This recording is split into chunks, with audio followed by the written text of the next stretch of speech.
Celtic are back in Scottish Premiership action on Sunday as they take on St Johnstone in Matchday 32 of this season's campaign. It's a 12 o'clock kick-off, and to preview it, I'm joined here by Paddy. Paddy, your initial thoughts ahead of this one? How we doing, Tino?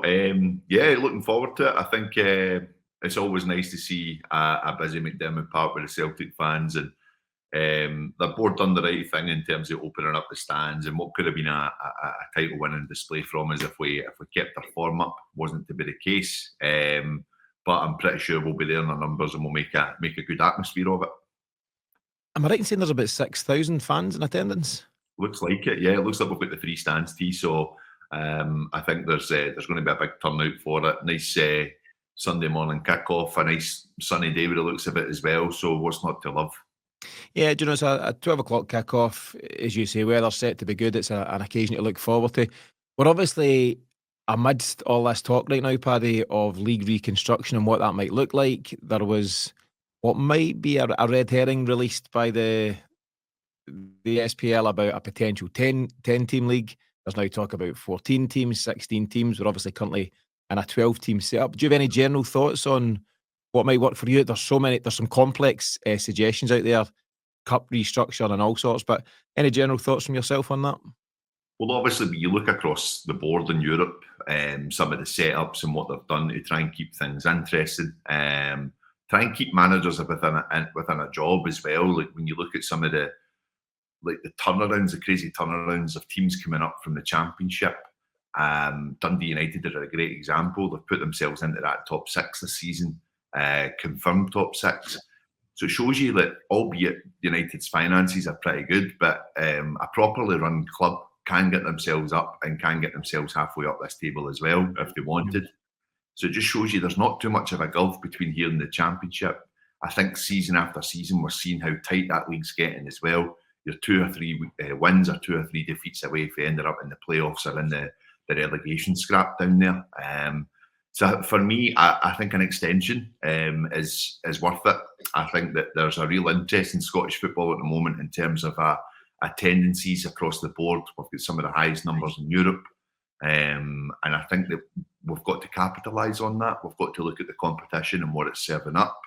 I think that the split for me has served its purpose, but I think that it's now at a point where we've got to kind of look at everyone getting a fair whack at it and see what they can do.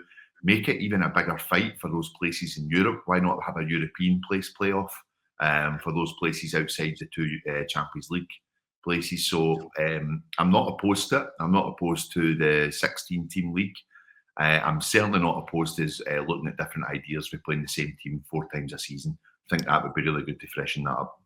Yeah, just first and foremost, do you think the current format's just a bit tired and a bit, I don't know, broken's the right word, but it just needs freshening up? I wouldn't say broken. I think that they've done well considering with it. I think that it has served up some really, really big moments in terms of teams pushing to get into that last top 6 and then a final push to try and get into Europe. We've seen that over the last few seasons. I think Dundee are a good example. But what I don't like is the volatile side of it, and it's more in the terms of if you don't hit the top 6, it's deemed a failure. It's deemed a failure, and a lot of managers are getting the sack because of that. Not a lot of clubs are holding on because they've not reached the goal of top 6. And then what you're seeing for that is managers coming in, realising there's much of a panic to get things right. They've only got X amount of months. So they're looking for experienced players. They're looking to buy players. They're not looking at the youth product coming through at all. I think Motherwell are the only team that could honestly hold their hands up and say that they have done that in terms of who they've brought in terms of the trust and the faith that they've put into those kind of players to try and do something. But ultimately, I do think there should be a bit more of a safety net for those teams that are finishing in the middle of the table. Finishing 10th down in England is looked upon as a strong success, especially for a team linked to fall into the lower half of the table. So I think that increasing the size of the league, making it more competitive games across the board, I don't see why they wouldn't do that. And as I say, the Championship is not far off the top league. Yeah, and I think just having a bit of variety in the league programme, a bit of variety in the calendar, as you say, 4 games, and you enjoy Celtic Rangers games, of course you do. It's a game that you get up for example, and there's maybe some Hearts games and Aberdeen and Hibs, to an extent. But 4 against everybody can become a wee bit tiresome. 4 against St Johnstone, just, with all respect, looking at this weekend's opponents, hard to get excited about that, 4 times a season, or maybe it'll be 3, of course, with them being top, bottom 6. You've also got a situation where the current system, and we'll move on from this quickly, but the current setup of top 6 and bottom 6, it does lead, in my opinion, to less dead rubbers. And the last thing anybody wants, particularly fans, and you've got to look at fans first and foremost, that's the priority. These games where you're just playing out your last few fixtures and nothing matters, for the most part in recent seasons, whether teams are in the top or the bottom 6, every game kind of matters. You're either trying to win a title, although Celtic obviously dominate there, qualify for Europe, finish just in the top 6 alone. There's that target for various teams. Then you've got, can you finish as high up in the bottom 6? Yeah. Can you avoid relegation? Again, that wee kind of bun fight there. It's actually particularly tight. Just to kind of cover here, Hearts are in 6th place on 39 points. And actually there's, let me see, St Mirren on 38, Motherwell on 38, and Ross County on 35. So they're all within touching distance of that top 6 place, but only one can get it. And there's now 2 games remaining. So actually there is a bit of competition there. But I think just in general terms, for fans, primarily, there's ways to shake it up and ways to make it more exciting. So we'll watch that space closely, and we'll see how it goes in the coming weeks and months. Back to Celtic stuff then, Paddy. Last time out, very comfortable 3-0 win over Hearts. Hearts came out early, had a bit of a go. That was that. That fizzled out quite quickly. And credit to Boljami Sinisalo for playing his part, early in the game, getting his confidence up, making a good stop.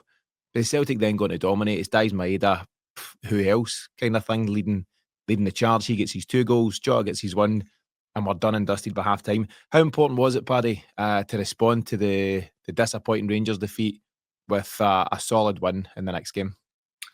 I think for us fans, it's good just to go and get back onto the horse again and just get going again for the run-in for the season. As for the players, they'll never ever come out and say that that's what the goal is after a defeat like that. But I don't think we've got a manager that would kind of let them forget that they have lost that game. We were having a wee discussion about it not that long ago, just about the overall performance in the 90 minutes against Rangers.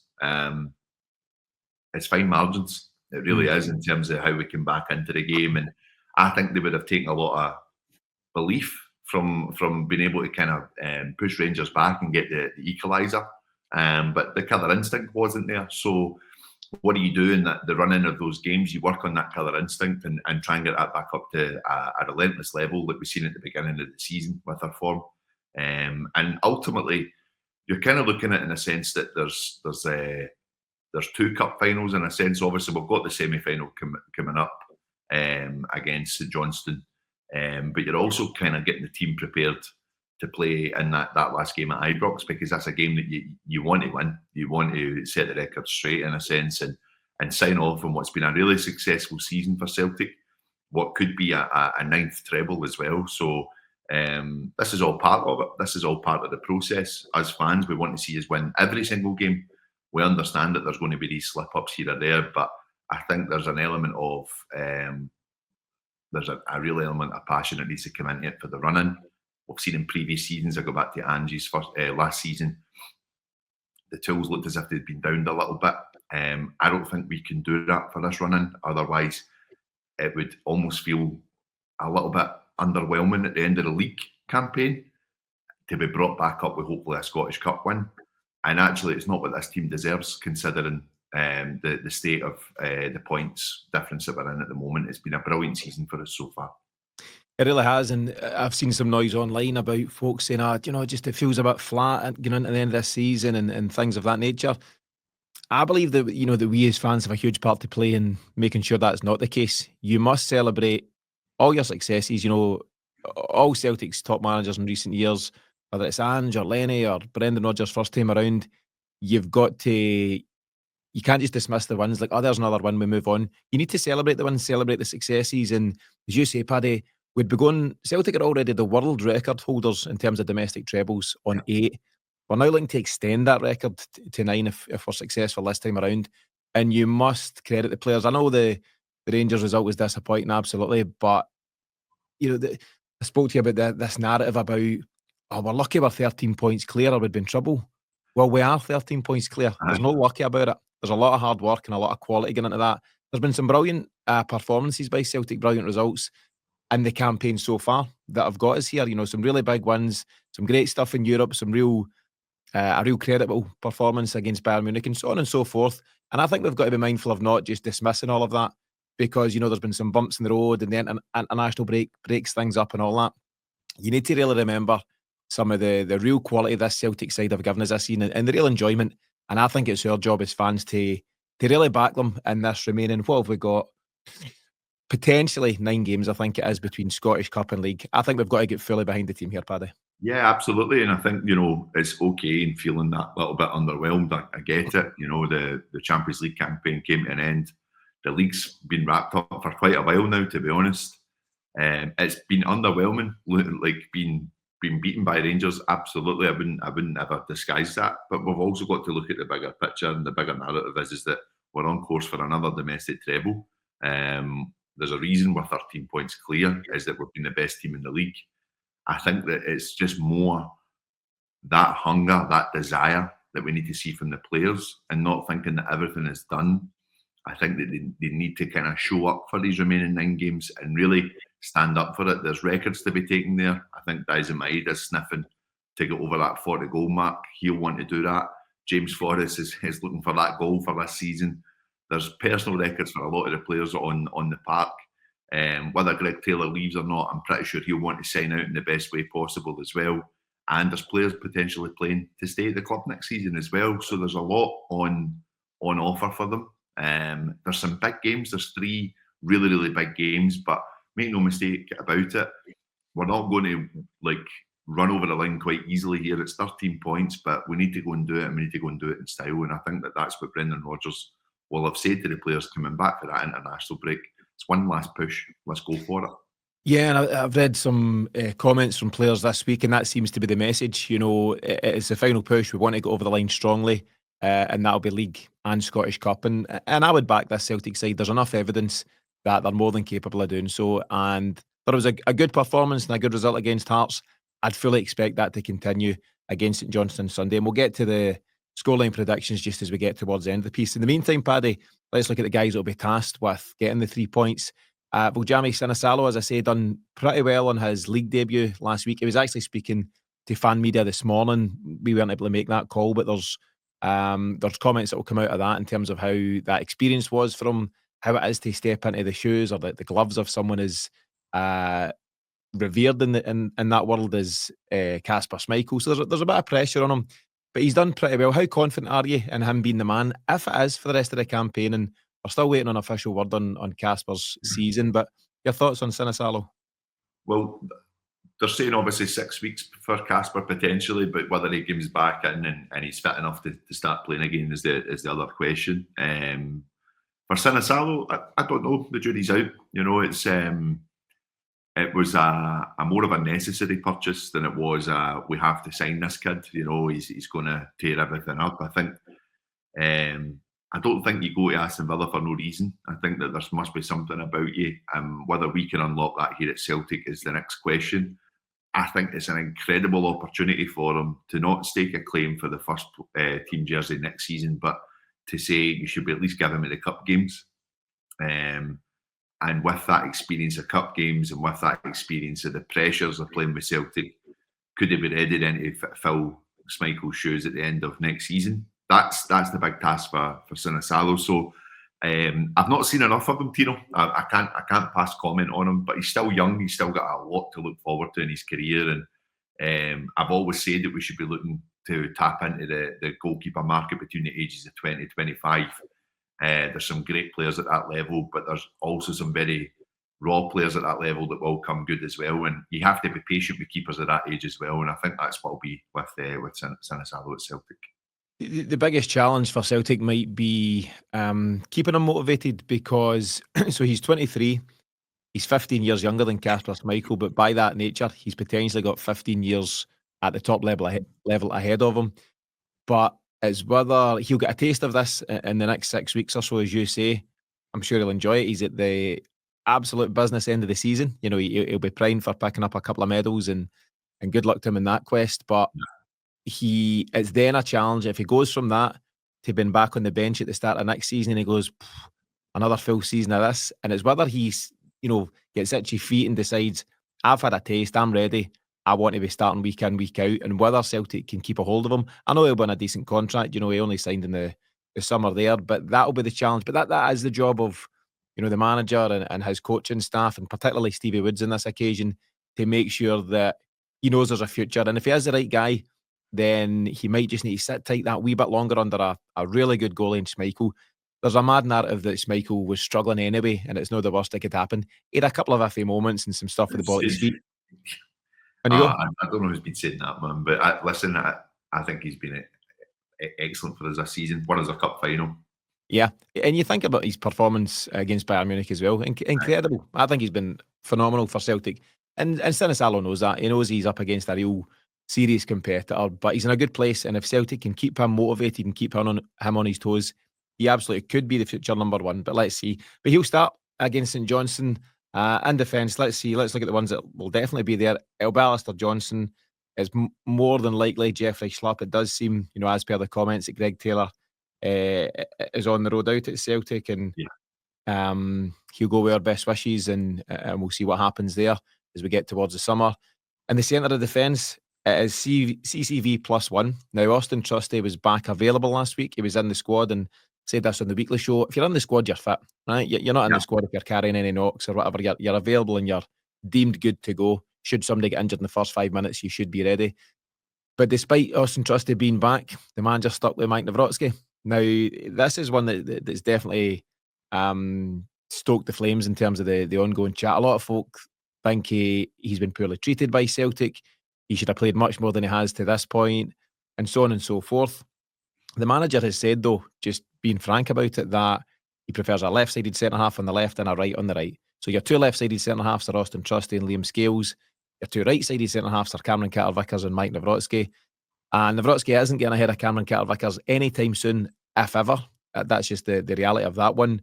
But he has done fairly well. He's not been brilliant, but he's been decent, and he was thrown into a tough game against Rangers, and credit to him for how he handled that. He was fine last week. He is very right-footed. You see left-footed players tend to be extremely left-footed. You can look at any number of examples, including our own two centre-halves. Mike Nawrocki does seem to have that in terms of his right. He seems to do a three-quarter turn to get it back on his right, maybe in ways that Carl Starfelt used to do. But just in terms of what he's had to do the last couple of games, he's done it pretty well. So your general thoughts on him, Paddy, and does he start again tomorrow? General thoughts on him is that he's just not had a crack at it. My thinking is that he's just not in the manager's plans. When you look at it, you're speaking about he prefers left-footed, left-sided centre-half or a right-footed, right-sided centre-half. There's been plenty of occasions where Cameron Carter-Vickers has ended up injured this season out the squads, and it's been Austin Trusty that's been moved to the right, and Mike Nawrocki's not had a look in. It was through necessity that he had to play that game against Rangers. I think there's an element that he will start on Sunday, more on the basis of, I think Brendan Rodgers is not happy with any of the backup centre-halves at Celtic. Okay. Do you mean that CCV is the only one that he is happy with, and everyone else is in question? I think the reason Austin Trusty's left out and Nawrocki gets the nod is just further highlighting that he's just not happy with that position. And I think that if we see Nawrocki on Sunday, it'll be further sign that he's still not happy with the level. If we see Trusty, it'll be Trusty for the run-in for the season, which I would think that it will be. But I've just got a little feeling that it's more just a highlight to the board of, this is what I'm working with and it's not good enough. Yeah, I think, without being dramatic about it, and I think Nawrocki's fine and he's capable of going and dealing with a St Johnstone game. But actually, as I say, you're at this business end of the season and you play your strongest team and you get your best guys on the park and you go and take care of business league-wise, and you go into your Scottish Cup semi against St Johnstone on the 20th of April strong, and hopefully you've then got a final to do the same in at the end of May. And I actually think if we start Nawrocki, that's a wee bit concerning, because if he starts as saying, I don't fully trust Austin Trusty, and I'm not ready to throw him right back in. And if that's the case, you've got a £6 million guy who just signed in the summer there that you're unsure of. And I know £6 million in the wider context isn't huge money, but it's still decent money for Celtic to be paying for guys, and But it'd on be the flip of that, Tino, Nawrocki's what, 4.5? 4.3, yeah, I believe. Yeah, true. I mean, there's 10.3 million worth of centre halves you're not sure about, is Yeah. the bottom line. And I think it's clear in the fact that Nawrocki started last week that he isn't sure about them. Because if you're really sure, you put Trusty back in, you thank Mike for what he done against Rangers, and you say, Austin, you're back in because you're my guy. I'm not sure he is his guy. I'm not sure. And Liam Scales, I think he remains out with a facial injury that he got either operated on or some sort of procedure. So we'll need to see. I think it's a really interesting one, Paddy. And I think I'd lean towards your opinion that the manager just isn't wholly convinced on his options at centre back. Let's go into the midfield. Callum McGregor will definitely start. And listen, I thought he was excellent against Hearts. The at times some fans have been really quick to say that's it for Callum McGregor. You can see how he's struggling, and he's not the player he was, and he's slowing down. And we've asked the question, and I think we're right to ask that question and have that discussion. He'll be 32 in summer. I think there's definitely an argument that Celtic overplay him, but maybe that's just a case of the manager really relies on him, really trusts him, and maybe his backup in terms of defensive centre mids aren't as strong as he'd like them to be as well. So he maybe plays more out of necessity. But I thought he came back in against Hearts, and what he really does is just dictate the tempo of the game. He decides at what pace it's going to be played at, and he controls that, that midfield area. And he's also the first guy that goes looking for it from his goalie, from his centre backs, from his full-backs. And I think that then allows the rest of how Celtic play really flow. He's so important in terms of how Celtic play and how Brendan Rodgers wants to play. He is. He's. It's only when he goes that we're going to realise how good a player he was for us. It's going to take a bit of time to replace someone like Callum McGregor, and you don't do that overnight. I think that there's a real push from him again for the remainder of this season as well, because he's not sitting happy at the results against Rangers. He's not sitting happy at getting put out of the Champions League. He's wanting to leave a bit of a marker on the end of this season as well. And if there's one person that will be feeling a wee bit underwhelmed with things at the moment, it will be him. Especially not being part of that game 2 weeks ago. So I think there's an element where he will be raring to go for this run-in, feeling good about it. And it's up to him to bring the rest of the players on board. That's his job as captain. And we've seen him do it. We've seen him do it before. The highlights for the game against Rangers at Ibrox, where we beat them 2-1, came up on the Twitter yesterday, and it was brilliant watching it back. Like, that was, someone made the point that we wrestled a crazy year. We wrestled a crazy year's title back off them with not even anywhere near as strong a squad as we've got just now. And he was pivotal in that game, watching the highlights back, just some of his runs, just getting forward, but believing, and just getting Celtic back in the front foot the way he did. He was a massive part of that game. And I think any team in the league, any team would love a Callum McGregor. And then some. He's just a massive player for us. And listen, I can see the moments where people are saying, oh, he's maybe getting on a little bit. I think we just need to be a little bit more clever on how we support him and how we protect him. And I think that we're starting to see that leading up to that Rangers game. I said it was looking like Engels was starting to come in and almost play alongside him at parts. I think that'll be a big push for the remainder of this season, watching those two stay close together. Yeah, and I think McGregor himself, as I say, last week against Hearts, he seemed energised and refreshed, and obviously it was an enforced layoff. He'd far rather have played in that Rangers game, but he came back with a bit between his teeth, and I think he's keen to prove that. So he's 32 in 3 months' time, I guess. I think it's 2 months, June. So I think he's really keen to say there's time left on the clock just yet. I've got a lot to offer this Celtic side, but I do think managing them is really important. Paddy, you mentioned individual targets, and obviously collectively the team are going for the treble, but individually, James Forrest looking to score for 16 seasons in a row. Daizen Maeda absolutely will be keen to hit the 40 goal mark. But Callum McGregor, he sits on 23 trophies for Celtic, and he's only 2 behind James Forrest and Bobby Lennox, who are tied on 25. James Forrest, all going well, is going to break that record and become Celtic's most decorated player. But Callum McGregor will feel that he wants to achieve that milestone as well and get up alongside Bobby Lennox on 25 himself by the end of this season.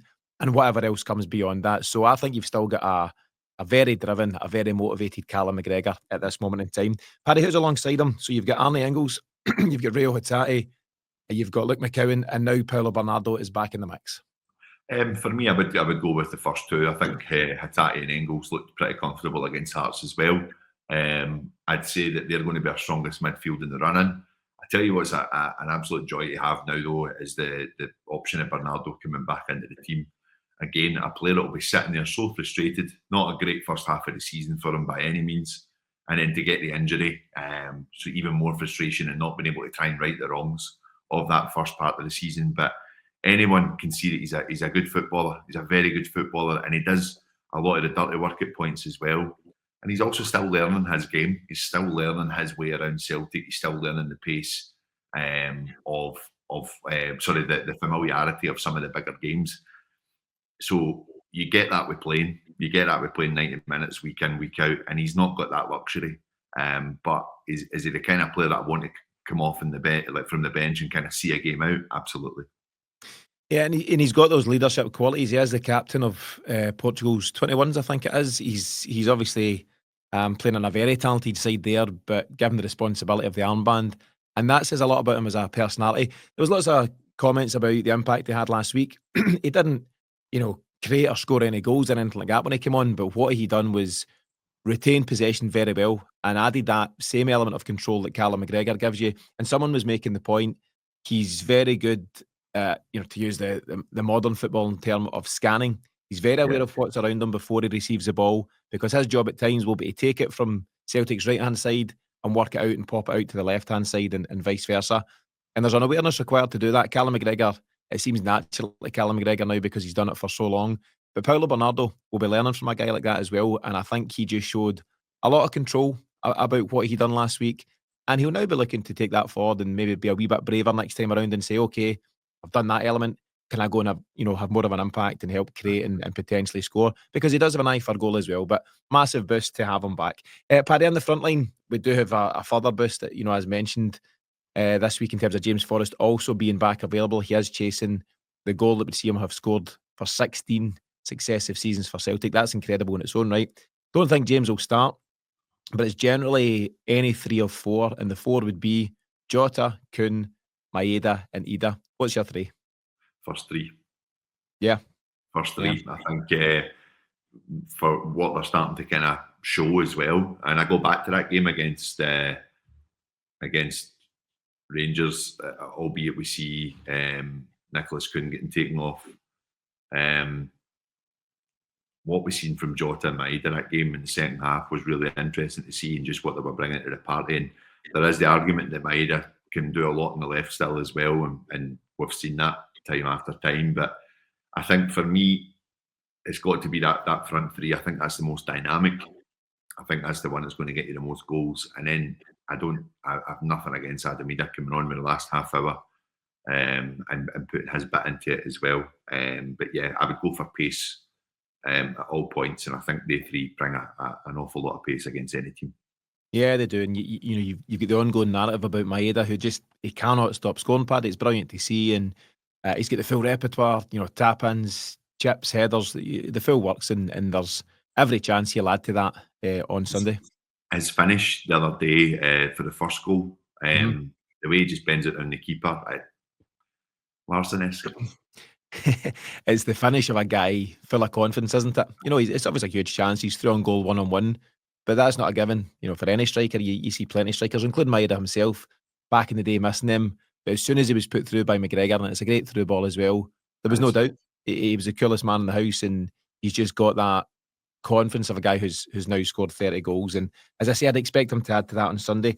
If that is a team, that we've kind of loosely ran through there, it leaves decent options on the bench. We didn't have so many options against Rangers, but on that basis, you'd have things or options like Ida, Yang, Luke McCowan, Paulo Bernardo, James Forrest, all guys that can change games. I'm not a massive fan of bringing defenders on at any point, unless it's through necessity, through injury or whatever.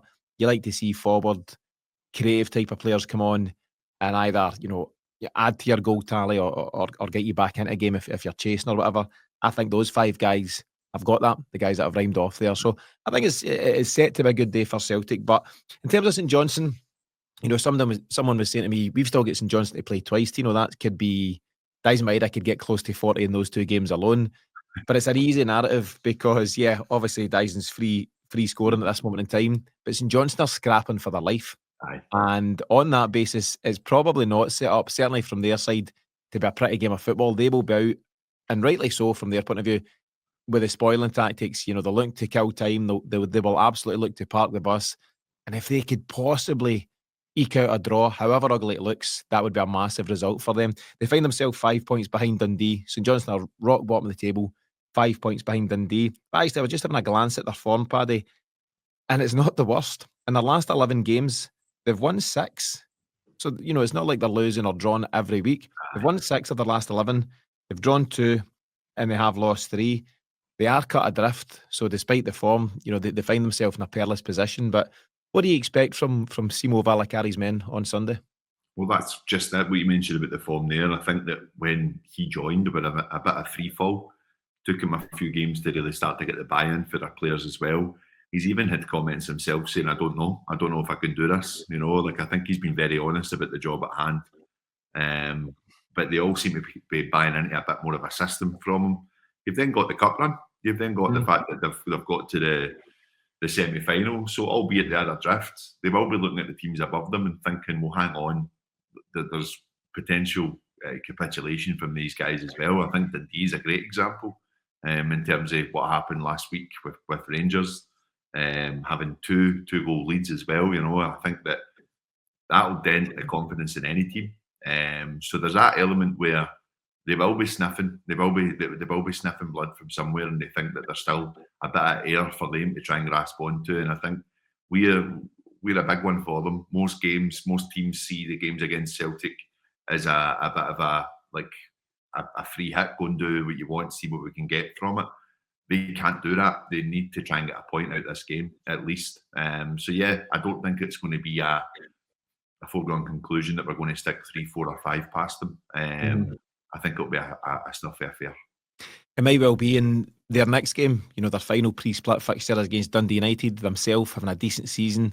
That one's at Tannadice, United on 5th, and they'll absolutely be looking to certainly cement top 6, which seems assured, and then push for Europe. In terms of those, I've mentioned those 11 games and the form has been decent. They get beat 3-0 last time out against Hibs, and there's no shame in that at Easter Road. Hibs are a very decent side at this moment in time. They've picked up the form and then some under David Gray. But that aside, Paddy, their last number of games before that, so they draw nothing each at Aberdeen. What I'm highlighting here is how tight their games are. So nothing each at Aberdeen. They win 1-0 against Livy in the Scottish. They draw 1-1 with Dundee. They beat Ross County 1-0. They lose 2-1 to Hearts, 3-1 to Kilmarnock. They beat Hamilton in the Scottish Cup 1-0. They beat St Mirren 1-0. They beat Motherwell 2-1. That's those last 11 games, I think. Sorry, they also beat Motherwell 1-0 in the Scottish. A lot of their games are just being decided by a 1-goal margin. 1-0s, 2-1s, nothing each, 1 each. Very, very tight. And actually, to me, that seems a pattern of a team that aren't losing loads of goals. It's not like they're cut adrift at the bottom and they're getting beat 4 and 5-0 every week. They're still fighting for their manager. It seems that they're still playing for him, and they're just falling a wee bit short, on occasion. But I do think that leans towards what you've said. It could be a stuffy affair, and as I say, there'll be 6,000 odd Celtic fans there looking for a show, a free-flowing football and performance. But that's just not how leagues go. You can't always win. The hope will be that Celtic can turn on the style and absolutely put it to bed. But sometimes you need the sticky 1-0s, 2-1s, whatevers to get you over that line. You do. And I think, look, you take all the elements into it. I don't think the park at McDiarmid Park has held up well this season as well. Been waterlogged quite a bit this year. So I think that, there's a lot of elements that will play into their hand. They're used to obviously playing in that surface, but for us to go and try and play slick football against them, it's going to be a difficult one. I remember a game against them under Ange, and we never kept the ball on the deck the full game. It was Aaron Moy was pulling the strings and playing the ball in behind over the top, and I hadn't really seen us do that, but it was through necessity. We had to look at it that way because the park was so bad, and I think it's been much of a muchness this season for them as well in terms of that it's not a nice playing surface. So that really pushes up against our game and what we try and do. Hopefully, maybe the dry weather of the last few days gives us sun to kind of kick onto. But did they go and just heavily water the park? I don't know. No, I don't Don't see St Johnstone helping us out there. You mentioned Aaron Moy, and you could debate.